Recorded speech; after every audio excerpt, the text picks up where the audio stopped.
Hello, Miss Ainul. Hello, mister. I just received your email. You can't just dismiss me like that. I'll bring this matter to the Industrial Relations Department. Of course I can dismiss you like that. You have violated company policy and poor performance. Alright, we will see each other at Industrial Relations Department. I will set date and bring your representative too.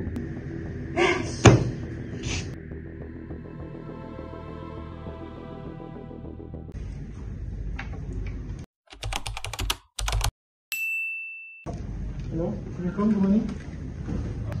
Assalamualaikum everyone and good morning.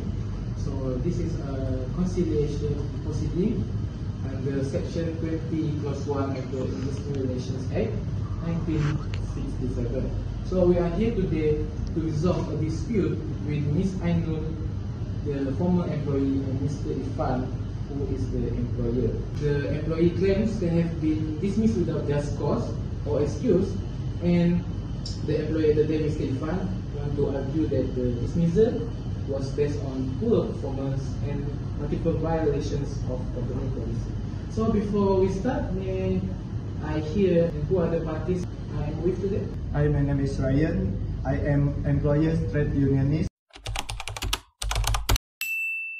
which represent Mr. Irfan. Hi, I am employer, Mr. Irfan. I am the CEO of Swiss Teachers Company. Hi, I'm Mr. Najib, the employee unionist that represents Ms. Ainul. Hi, I'm Miss Ainul and I'm the employee that has been affected. Thank you for the introduction. I think we may start. Let's proceed professionally and respectfully. Ms. Ainul, you may begin. Thank you, Mr. Akif. I served this company for 8 years. I was let go just last month. The letter said poor performance and violation of company policy, but I never received a formal warning or improvement plan. I believe I was dismissed unfairly without just cause. To aid under the principle of natural justice, an employer must be given due warning and opportunity to improve. Ms. Ainul's performance appraisals in previous year were consistent. The employer failed to prove serious misconduct or to follow progressive disciplinary procedures. And may I know from the employer side, Mr. Irfan, what's your response? Thank you, Mr. Afif. We value your loyalty, but performance matters too. Over the last year, Ms. Ainul has done several poor performance such as miss key sales targets, ignore complaint clients, and failed to attend mandatory training season, which against the company policy too. With respect, I was never shown that written complaint or KPIs that were revised. No formal performance improvement plan was introduced. It feels like this dismissal was personal. Exactly. Termination must follow due process. Progressive discipline, documented warnings, and the right to be heard. None of these were upheld. This seemed like a constructive dismissal in disgust. Mr. Irfan, was there a domestic inquiry held? No formal inquiry, but decision we held in management. We felt immediate termination was necessary due to the overall risk. Also, the Employment Contract Act 1955 mentioned that performance is evaluated regularly.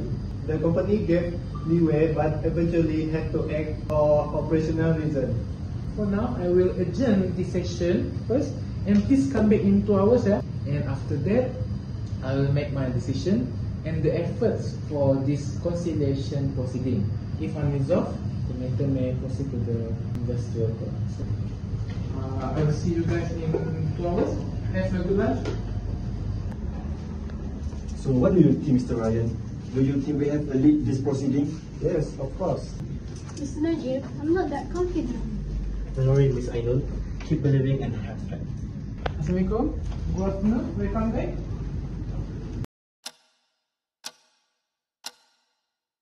Thank you for being patient in trusting the process. And I have my decision in my hand. And I hope that there are efforts and promise to reconcile and to settle this issue. And I may hear again after the words from you guys. I just want fairness. I gave years to this job. I deserve a proper explanation, not a dismissal letter overnight. We acted in good faith, Mr. Afif, but perhaps clear communication was lacking.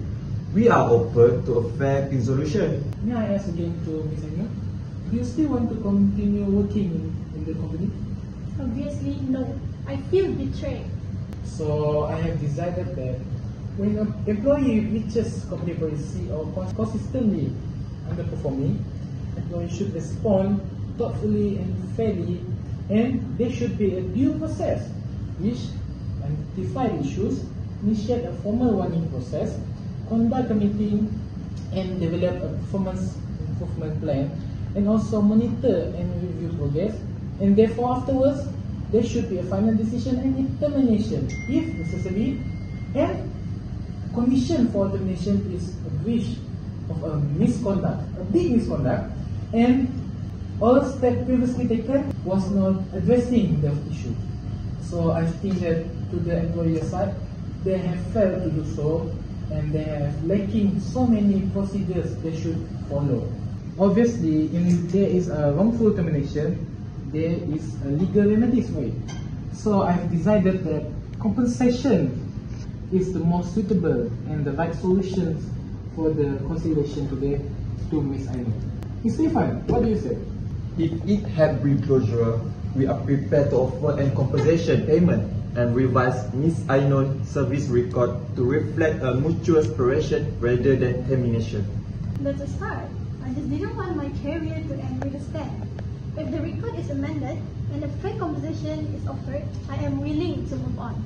This action allows Ms. Aino to seek future employment without prejudice. We accept the proposals in principles, subject to final terms. Mr. Raya? We will work with the department to finalize the written agreement. Very well. I will record that a settlement in principle has been reached. Let's proceed afterwards with drafting a consent agreement to both sides. I commend both sides have choose a good way to resolve this conflict. And again, thank you for coming for this proceeding today.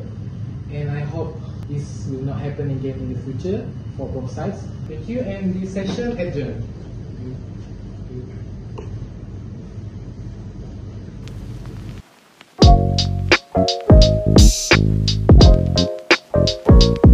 Thank you.